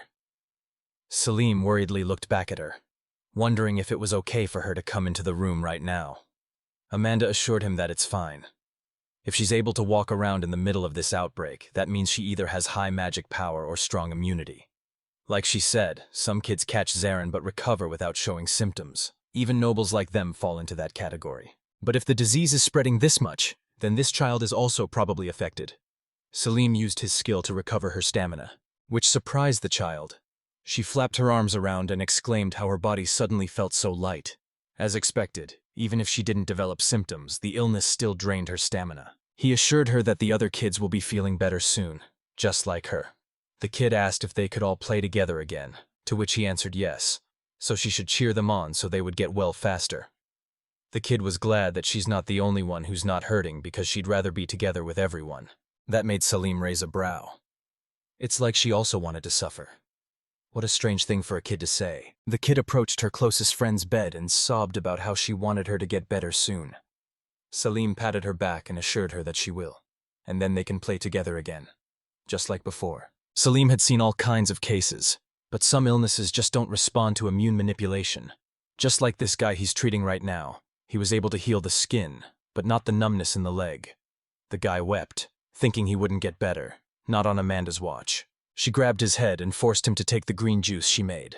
The guy protested that it was gross, but Amanda wasn't taking any arguments and even scolded him for not eating real food. The guy tried to explain, but Amanda shut him down and warned him that if he kept this up, he'd really end up sick for real one day. Salim wondered what was going on. Apparently our guy right here has been doing some 1 year eating only bread roll stunt just to grab attention. I bet he has a YouTube channel. Amanda explained that when a person's diet is off balance, the mana in their body gets unstable and they start having all kinds of problems. Salim listened to her explanation intently and thought that the world was full of weird people and illnesses. At times, there were also some truly chilling moments. A woman came rushing out of their house to call for help. Her husband ate some monster meat he bought from a suspicious merchant, even though she told him not to. Monster meat, some of it is edible, but some, absolutely not. There are kinds that can cause deadly food poisoning. Salem inspected the woman's husband, but to no luck, the illness he had was untreatable, so he called out to Amanda for help. Amanda stepped closer. First, they had to help him regain strength. Salim offered stamina support, but Amanda made the patient take the medicine they use for monster meat poisoning instead. It makes their recovery chances slightly more likely, But if they're gonna die, then they're gonna die. While observing, the system window suddenly popped up to inform him that the illness was now treatable. He can now heal him. Once the man woke up, he thanked the two before they left. That monster meat was said to have toxin-neutralizing properties, but since people still died after taking it, many doubted whether it actually worked. But thanks to Salam's power, they now know the medicine really does help detoxify, which was good to hear. He'll need to study even harder so he can combine medication with healing skills more effectively. On that note, he asked what the active ingredient was, and Amanda laughed evilly before stating that it was from a frog-type monster. Its poison glands, when properly processed, become medicine. It's a weak monster, but it only appears around the Bergman territory, so medicine made from it fetches a high price elsewhere. If he's heading to the capital, he'd better prepare it here. She'll teach him how. Salim thanked her for her help, when he suddenly started chuckling. Her making medicine from frog monsters made her look like a witch out of a storybook. It really suits her image. Amanda complained as he's the actual magic user between the two of them, and so, after learning many things from Amanda, Salem's level continues to steadily rise. As time passed, winter turned into spring, and he's finally hit level 30, his first quest goal. He gained a new skill, which is forest bathing, and his next goal for the main quest is reaching level 50. At this pace, he'll hit it in about 3 months. Once he enrolls in the Royal Capital Academy, the environment will change, so he's not sure how that'll go. He observed the system window and noticed that his list of skills is growing. They're all pretty rare abilities, but the chances to use them are kind of limited. His healing type skills are Quick Heal, which heals minor cuts and scrapes, Vital Support, which aids the stamina of patients, Immunoregulation, which cures illnesses that can be resisted with immunity, and Parallel Cast, which lets him use immunoregulation on up to 7 people at once. Meanwhile, his other skill is Forest Bathing. It absorbs surplus life energy from plants to relieve hunger. If he wants power strong enough to fight demons, he'll definitely need to level up more. First things first, he'll aim for level 50, where he can awaken the holy attribute that nullifies darkness. And then, the day of departure came. The servants gifted Salem with roses, and said words of encouragement. Even the husband and wife he helped back then with the Grelna disease came to see him off. Salim brought up the promise from back then because he had a favor to ask. The man immediately agreed. If it's something he can do, then he'll definitely do anything. In that case, Salim whispered the word Nagi in his ear and took the flower he brought for him. The man sighed in admiration. Salim was healing without expecting anything in return, and even when he asked a favor, it's still for someone else's sake. People like him are truly rare in this world. Salim just brushed him off and claimed he was exaggerating. Johan and the others also came to give him flowers and to thank him for everything. Even the tsundere Amanda offered him a flower from her garden. She must have picked them for him, though. They're starting to wilt a little, so he used Vital Support to stop the flower from dying. Salim isn't saying anything, but he wonders how long they've been waiting there for him. The kids rushed forward, thanking him for everything he did and wishing him well in the royal capital. Salim had a smile on his face as he held a bunch of flowers in his arms. This was something precious, and he hoped that it wouldn't wither right away, so he used Vital Support on all the flowers. It seems that even the system is celebrating his departure. He looked back one last time to thank everyone before leaving. The Royal Capital First Academy of Magic, the Crown Princess of the Kingdom, is enrolling here this year. In response, powerful nobles from all over the country have sent their children, hoping they'll become her close companions, and Salim is one of them. They walked through the hallway, with Gilbert sighing in relief that the entrance ceremony finally ended. Salim chuckled and praised Gilbert for sitting still the whole time. Valerie interjected into their conversation and told him that he was being too soft on Gilbert when his behavior was just the bare minimum. Like a kid, Gilbert nudged Valerie, asking what kind of food he thinks they'll have at the welcome party. Right, that's next. The venue sure brings back memories. Gilbert turned to Salim in confusion and questioned whether he's been there before. Salim tried to come up with an excuse like seeing it in the guidebook. What a lame excuse, but Valerie believed him with his eyes twinkling in admiration. He looks smart, but he and Gilbert are just dumb and dumber. It's Salim's first time here as the current him, but this is actually his second time enrolling in this academy. He had memories of this previous future, like we didn't already know that. Anyway, just a recap. In the winter of his second year at the academy, he gave in to a demon's temptation, became a demon lord, and was slain by the hero. His life ended at 17, with his body turning to black mist and vanishing. After that, the demon devoured his soul. Bit by bit for over more than a decade, with that power, the demon destroyed the kingdom, Or at least that's what was supposed to happen. Just as the last fragment of his soul was about to disappear, he woke up in his 14-year-old body before he had even entered the academy. Then, through some mysterious system, he was given a quest to resist the demon's temptation. He didn't understand any of it, but he now follows the system, leveling up to strengthen his will and train his heart even after arriving at the royal capital. They arrived at Duke Bergman's estate 1 week before the entrance ceremony. Selim, along with everyone who's entering together with him, will go to the academy from the Duke's mansion. His aides stared in awe at the vast estate before them, with Gilbert running inside. Meanwhile, Valerie was full of admiration. He couldn't believe that they even had the chance to go to the academy from such a luxurious mansion. It felt too much. Selim insisted that they didn't have to hold back as it's just the Duke's pride, and he'd like it if all of them helped him train his healing skills. Valerie introduced the 2 people Selim requested to help them find patients.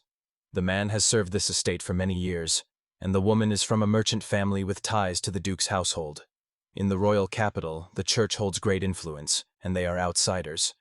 So it's best to conduct healing magic training discreetly at night. They'll also leave patient investigations to those familiar with the area. Noticing the woman's fidgety expression, Selim asked what the matter was. Actually, they've already found someone in urgent need of help, but it's still daytime. Selim decided to go, but the woman was worried. Selim ignored her rambling and instead asked for the symptoms. There are illnesses he cannot cure, but he can at least examine them. Apparently, a poor villager ate contaminated monster meat. Treatment and medicine are expensive, so they haven't been treated yet. Food poisoning from monster meat has a high fatality rate. Salem had seen this before in his territory, with Amanda. Back then, it took Amanda's guidance and a mix of medicines just to save them. The woman brought them to the place where the patients were and apologized as they had to walk because the area is too narrow for carriages. While walking, she explained what happened. It seems some young people bought monster meat from a shady dealer and that meat turned out to be contaminated. Selim noticed the cracked walls and damaged roof. It was a district where the poor lived. Even so, to be in this condition while still the royal capital was unexpected. The commoners in the Duke's land had far better living conditions than this. He wants to patch it up with earth magic, but that will have to wait as he has to conserve mana points for healing. In his past life, he never spared a thought to come to a place like this, but the cracks that allowed the demon's invasion were already here back then.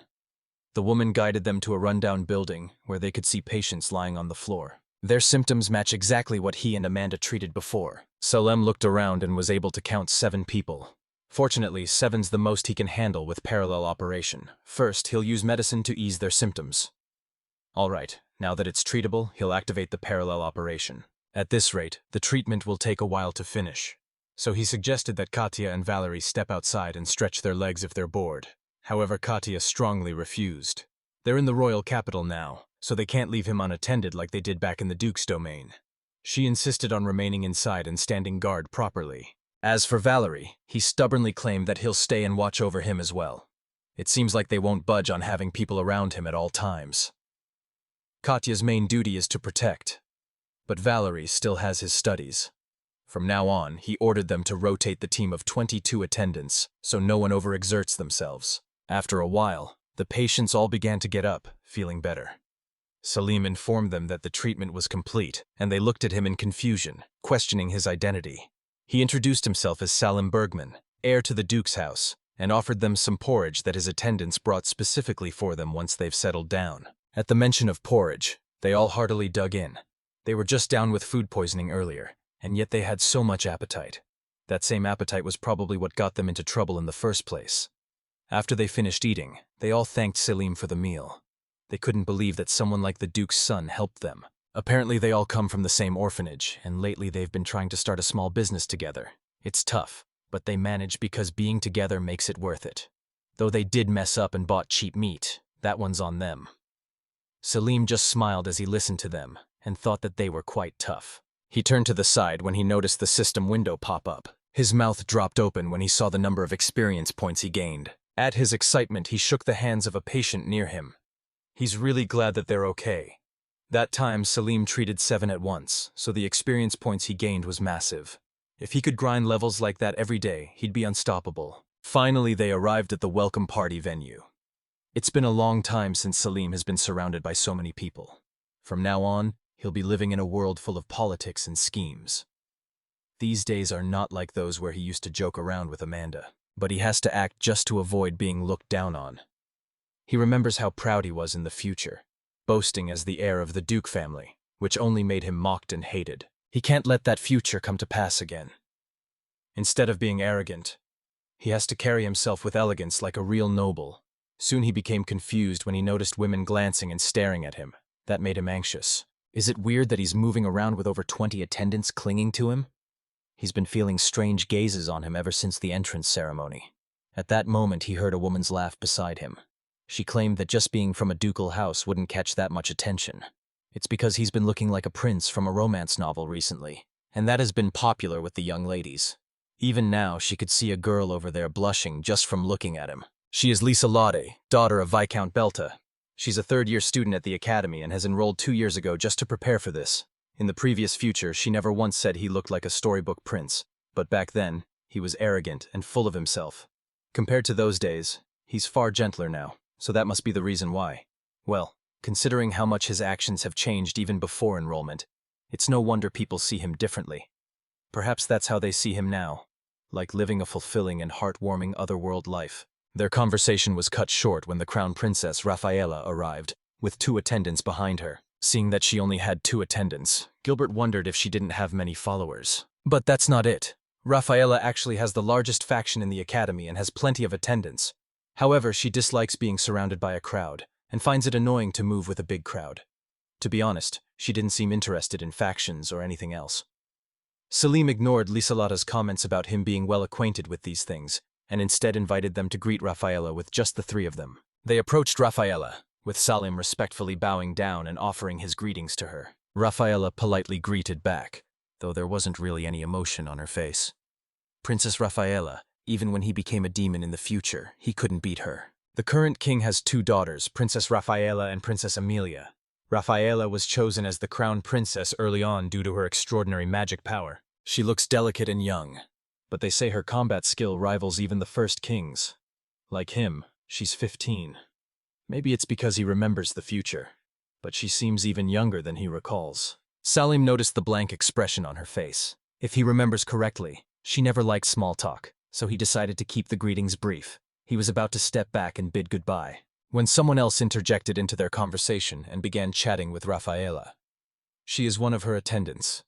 That lady must be Gelsamina Durante, daughter of the court Earl Durante and a candidate for royal attendant.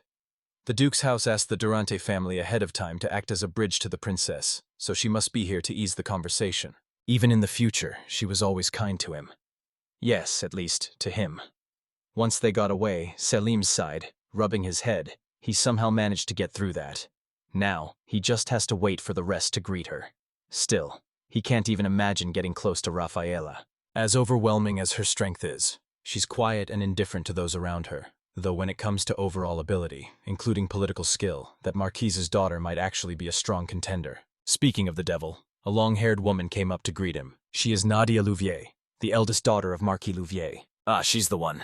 The woman, they say, is even more capable than the princess. House Louvier has sent 24 students from their territories to this academy, even more than his house did. In the future, he remembers, after the capital fell to the demons, House Louvier resisted till the end, saved countless lives, and helped refugees escape across the border. Her command ability during that time was unmatched, and he's sure that, in the near future, she'll be a key to fighting the demons. Nadia spoke, saying that word of Salem's reputation has already reached their marquis. She heard that he developed magical tools for the poor villagers, and lately he's been using healing magic to help the sick as well. That was truly admirable, and she wished that she could be like him someday. Once she left, Selim smirked to himself. He once recently learned healing magic and mostly used it secretly, but she already found out. A little flex from the Maki's family's intel network, huh? That's quite the entrance. In the background, Lisa Lott had to hold back Gilbert from going after Nadia. Just then, Dora's twin brother came to greet Selim. He is Mark, the 3rd son of House Sarmiento, a Marquise family. Selim excitedly looked back and greeted him with a smile. It has been a while. Mark was one of the few he actually got along with at the academy. He wonders if they could ever be friends again. His question was soon answered when Mark expressed his support for the church. It seems it's now impossible for them to be friends again. Right. House Sarmiento has deep ties to the church. Someone like Selim, using healing magic while unaffiliated with the church, must be hard for them to accept. Mark's uncle is the Archbishop of the capital church, the highest authority in the kingdom. And the Sarmiento lands border the Holy Kingdom, home of the church's central authority, placing them heavily under its influence. That wraps up the greetings from the noble families with titles. Gilbert sighed, complaining that Mark and Nadia were seriously a pain. Even Valerie is rallying the other attendants to show the others that their Duke family is the best. Selim couldn't help but sigh. Nobles may look elegant, but they're basically a warrior class who protect their land through strength, and a lot of them have pretty fiery tempers. Looks like he has to keep them in line too. He waved his hand and ordered them to talk to anyone who catches their eye, or anyone they like from the capital or other territories. The freshman welcome party's attendance isn't limited to nobles. Somewhere in this venue, the commoner hero should be present as well. But there's an unspoken rule dividing the area, and this side is for nobility. If he goes out of his way to find him now, he'll just draw unwanted attention. He had hoped to greet him, the commoner hero who defeated him after he became a demon. To avoid the future where the kingdom is destroyed by demons, Selim wants to build a friendly relationship at this academy, so that when the time comes, they can talk about what's truly important. First, that commoner hero. Second, the daughter of Maquille Louvier. His battle strength and her ability to command. They'll need both of them to stand against the demons. Still, he can't casually talk to either of them right now, so he'll just have to wait for the right moment. He had to stop thinking when Liza Lotta approached her, claiming that he's really changed since they met last summer. Right, he's been reliving his life since last fall, and a lot's happened since then. He figured that Lieselot must have heard about what he's been up to in the capital lately, and that might be why his outlook has changed a bit. People who use healing magic tend to have gentle personalities, so he'll just say his magic's influenced his temperament. That way, his leveling won't appear suspicious from now on. Honestly, a year ago, Selim came across like a good-looking but terrible villain in some awful show. When they met again after so long, he looked just like the hero from a girl's romance novel. She could hardly believe her eyes. He's so gentle, refined, mellow, and soft-spoken. A dreamy noble like that only exists in stories, or so she thought. Her imagination's running wild right now. Selim was utterly dumbfounded. Was Lieselot always like this? The Lieselot he knew in the future was way more cool, composed, and mature. Honestly, she was kind of his type. So what in the world was going on here? Lieselot giggled. She didn't know if he's faking it or not, but she's glad to see this side of him. She's sure that the other young ladies from noble houses won't leave someone like him alone. Well, one thing's for sure. Selim has completely misjudged people up until now. Lieselot pointed to the group of girls approaching them, wanting to talk with Selim. As expected of him, he's quite the popular one. Selim anxiously looked around while being surrounded by girls. This definitely didn't happen in his previous life. It's only the first day of school, but there's already so many surprises. From here on out, it looks like this school life is going to be very different and much more chaotic than he ever imagined. Starting today, first semester classes began. It's Salem's second chance at school life, so he had to stay focused and not let himself turn into a demon again. First up, the goal is to raise his level to 50 in the main quest from the system. His first class is swordsmanship. They had to wear armor and only use their sword skill. They're not allowed to use body enhancement magic. The flow of the lessons the same as before Salem turned back time. The instructor asked for volunteers for the first match, and Mark raised his hand to request a match with Salem, who just sighed and agreed. Mark is full of hostility, but this works out perfectly. He'll use this match with Mark as proper sword training since Katya did say he relies too much on magic. Once the match began, their swords clashed immediately. Mark sneered. At least Selim can block now, judging by how it feels. They seem to be pretty much equals right now. Mark put more strength in his sword, making it harder for Selim to block. Mark was huge, so every hit felt heavy, and Selim was at a clear disadvantage with his lighter build, and him being unable to use body enhancement. So Lim gritted his teeth and tried his best to block. But it was no use, and Mark won this match. He's so condescending about it, though, boasting about beating the Duke's eldest son. What is he even so proud of? It was just a practice match, and they didn't even use magic. Selim walked back to his attendants and noticed their agitated expressions. Gilbert was the first one to speak, asking to fight in his place if anyone challenges him to a duel next time. Winning or losing reflects on a noble's honor, so it's allowed to send a skilled subordinate to fight in his place when challenged. It's true that Gilbert is skilled with a sword, but Selim personally thinks that a person learns more by facing strong opponents even if they lose. Selim's spitting facts, but it looks like that won't work. Well, they're really hyping him up, so he had to live up to it. He gets it now. In the previous future, all that expectation turned into pressure, and it ended up breaking him. When he lost to the hero in their very first duel, he almost lost his mind. Wait, come to think of it, Salim hasn't seen that commoner hero at all this time. At this academy, where nobles hold all the power, a commoner boy barely gets noticed, but in the previous future, he had such a strong presence. Ah, it's his fault. The hero only got attention because he defeated Salim back then, but this time he ended up facing Mark instead, which means he had to take another humiliating loss. He feels sorry for his attendance, but it has to be done. 3 days later, a match was held in the swordsmanship class again. Mark challenged Salim for the second time, but he refused since facing the same opponent as last time would be boring as a lesson. He ignored Gilbert's insistence and proceeded to search for the hero whom he needed to challenge. Losing 2 in a row will upset his friends, but it can't be helped. He needs to make the hero famous fast and help him grow stronger, because they'll be in big trouble if the demon attacks and the hero's still weak. In the middle of searching, Rafaela challenged Salem to a spar. This is bad. He can't turn down an invite from a princess. Why does she have to ask him at a time like this? Letting Gilbert take his place wouldn't be a good idea either. Still, Rafaela is known for her overwhelming strength, so even if he loses, it won't be as humiliating as when he faced Mark. Salim accepted her challenge and unsheathed his sword.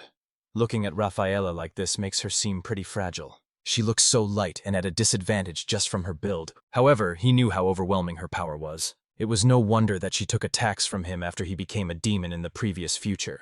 Salim parried her attacks, but it feels like he's being attacked by multiple blades at once. After a few clashes, Rafaela was able to successfully enter Salim's reign and point her sword on his neck, making him give up. Her overwhelming skill makes physique irrelevant. Rafaela, known for her strength, is on a whole different level. 1 week later, a class regarding offensive magic was held on the training grounds. Stein, their part-time instructor, handed out the latest armor developed by him and the Magic Research Institute. It is a magical tool that automatically neutralizes any incoming spells, so it's perfectly safe to go all out in today's mock battles. Gilbert found that hard to believe, and Salim commented about Stein being Stein. Valerie wondered if he knew their instructor, and Salim explained that Stein used to be his private tutor back when he still lived in his family's territory. If that's the case, the two believed that they had nothing to worry about, and asked Salim to show what he's really capable of today. Stein began handing out the armor, but since it's a rare and special magic item, those below the rank of Baron will just be observing today. Salim approached Stein to receive his armor. Stein recognized him and complained that back in the territory, Salim often slacked off with his magic training. However, this is the first Royal Academy of Magic, the greatest academy in this land. Therefore, he hoped that he'll take things seriously, or he'll fall behind. Salim frowned. There he goes again, nagging with that passive-aggressive tone.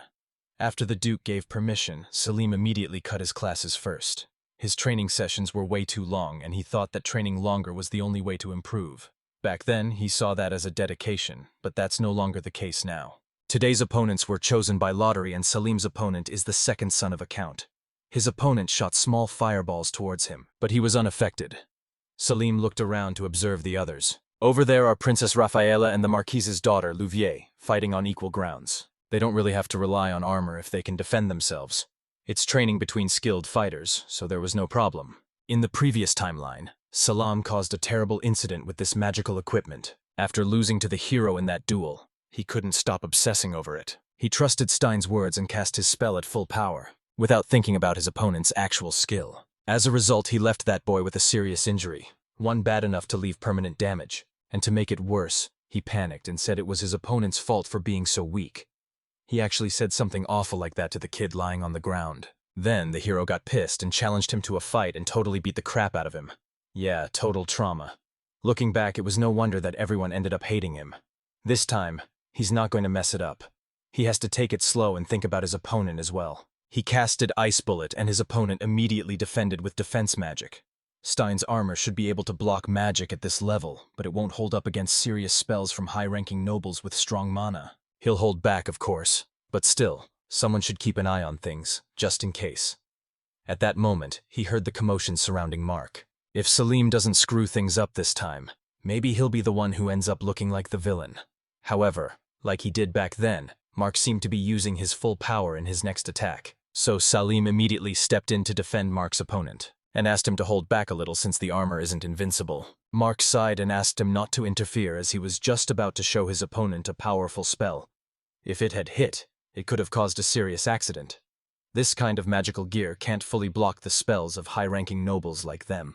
Stein interjected into their conversation, telling Selim not to speak of the magical gear he designed as if it's some cheap trinket that made Mark more confident to cause trouble. Ah, geez, he's just trying to prevent accidents here. It seems like they won't believe how fragile this gear is unless they saw it for themselves. Selim sighed. He still owes Mark a rematch from that sword duel, so we offer to settle that now. And Mark immediately accepted. Before anyone else gets hurt, he'll fight Mark and break this armor. He gave Mark the first strike, who happily accepted it. Mark fired an ice bullet, and Selim defended against it just by barely avoiding the vital spots, as he had to make it clear how flimsy this armor is. He got injured and tried to show how this armor can't break down magic anymore. But Stein blamed it on him skipping training instead. Seriously? Why did his previous self even trust armor made by someone like him? He really sucks at judging people. In the old future, he got captured by a demon, and the kingdom was destroyed. He saw all kinds of awful things, how cruel and cold people can be. Thanks to that, he's gotten a bit more cautious. Even when playing the good guy, being thoughtful comes in handy. Mark snickered and prepared for another attack. He doesn't plan to stop even after seeing Selim all injured. Just getting hurt isn't enough to convince him that this armor is dangerous. Mark blasted an earth cannon, which Selim easily defended against.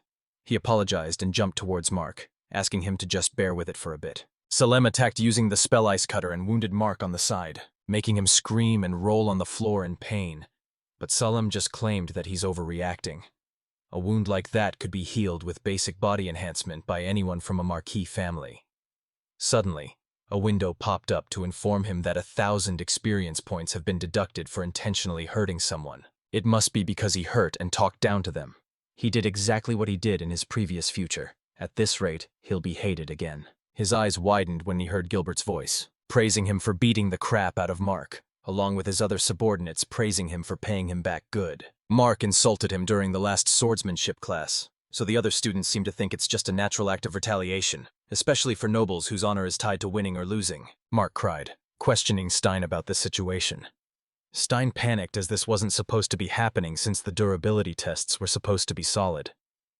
Selim looked down on him and claimed that he seriously underestimated the strength of high-ranking nobles.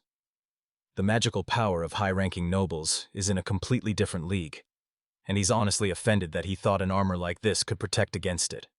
But still, this armor might be useful as a bit of insurance for low-ranking nobles or commoners during training, and ordered Stein to let the students watching today borrow it from now on.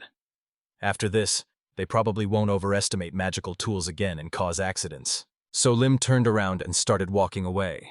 It should be about time for the hero to challenge him to a duel after seeing how aggressive he was, or guess not. That figures because unlike in the old future where he just beat someone up one-sidedly, this time it was a proper fight between nobles with a history. So, a commoner hero has no reason to butt in? Selim beating the allegation of dense MCs in these kinds of mangas? Oh well, it's whatever. No one got seriously hurt, so that's good enough. The system window suddenly popped up informing him that he gained 100 experience points for acting for others despite suffering a loss. Wait a second. If it's going to praise his actions, then why did it take away 1,000 experience points earlier? This stupid system. Time passed by, and Selim has been getting praises after beating Mark, and Gilbert and Valerie were happy that people are finally starting to properly recognize his true power. Things seem to be going well. Actually, no, not really. It's already been 3 weeks since they started, and no one's even paying attention to the hero. In his previous life, the hero quickly became the center of attention at the academy when he managed to defeat Salim, but this time, that never happened. If no one notices him now, that would be a bad news. Because in this place, if someone's not part of a faction, they only get the basic education since the magic passed down through noble families isn't something they just teach to anyone. If they want to learn the real stuff, they need connections. The hero needs to get noticed soon and land himself in a solid faction since he won't get stronger unless he's in a place that actually matches his talent. They're gonna need him if they want any shot at standing up to the demons later on. Selim wondered what he should do. He thought of just calling him out directly, but the hero is from the royal capital. He's being left alone now since no one's paying attention to him. But under normal circumstances, he would have been in the princess's faction. If he suddenly approaches him, knowing his personality, he probably won't even listen. Using the whole obey the nobles without question thing wouldn't work on him either. Salim needs something, a reason to talk to the hero. Noticing his expression, Valerie suggested taking a walk in the garden, to which Gilbert excitedly agreed with. The way they act around Salim is kind of different from how it was in his previous life. Back then, when people acted overly polite, it just annoyed him. But he actually didn't mind the way they are now. As they were strolling around the garden, they heard a commotion at the courtyard.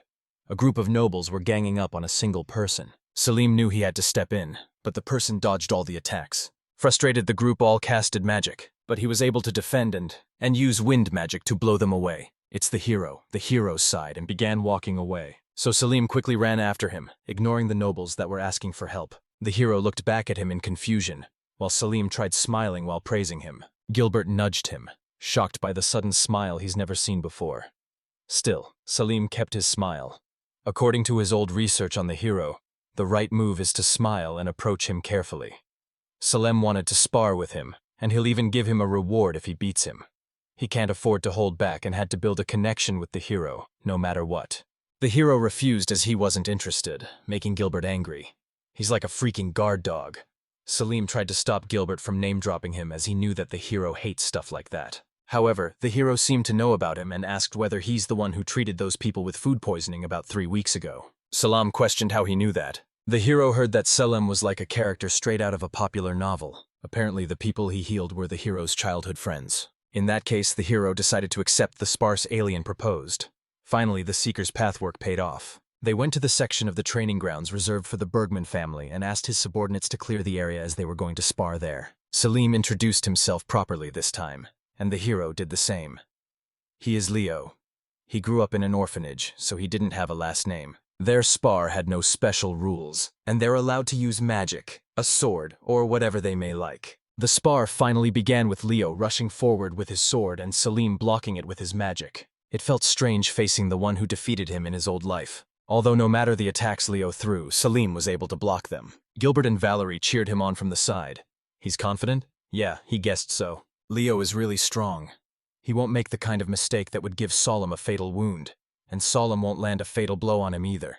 He can spar with this kind of confidence, because he has faith in Leo's skills. This time he's up against Leo at 15 before he ever made a name for himself. While Salim carries the memories and experience of training until he was 17, so we had the upper hand here. Selim threw an ice bullet towards Leo and asked him not to hold back. He's probably seen what Salim can do, so it's fine to use that powerful wind magic he used before in the courtyard. Leo clenched his fist and unleashed his wind magic, though it was useless against Salim's barrier. His goal was to let Leo show off those flashy spells and techniques, so everyone around can see just how talented he really is. Gilbert wrapped his arm around Leo, like they're buddies, while praising him. He and Valerie just met him, but were already trying to pull him into their faction. Salim had to stop them and apologize to Leo. But this is just how nobles normally react when they find a strong talent. They underestimate Leo as a commoner, but also respect him. Additionally, Salim found the royal family to be weird since they should already have some information about Leo's abilities. Every faction wants skilled people like him. If he wants to join a duke's family or a faction, they'd promise him good treatment. However, Leo had no intention of leaving the land where he was born and raised. Well, they won't push him or rush the recruitment, and Salim reminded the others not to be persistent either, as he didn't want to cause trouble with Leo over some reckless persuasion. But putting that aside, Salim suggested for Leo to come train at his place after class since it would be a waste to leave him as he is now. His attacks are strong, but they're too straightforward. If someone focuses on defense, they can easily hold out against him. For example, if he combines the wind magic he used earlier with fire magic, he'll be able to pull off an even stronger spell. Salim showed it, using that combined spell to hit a target. Then, he turned to Leo, asking him to try it out so he could get stronger. Leo tried combining the wind and fire magic, and like Salim, he was able to hit a target with it. As expected, he was able to do it in just one glance. Before the timeline reset, Salim lost it himself after seeing that talent up close firsthand. But now, all he wants is to have that power on his side. It's funny how feelings change. Leo's got it down, but Salim informed him that this wasn't the end of the road, and Leo asked what he meant by that.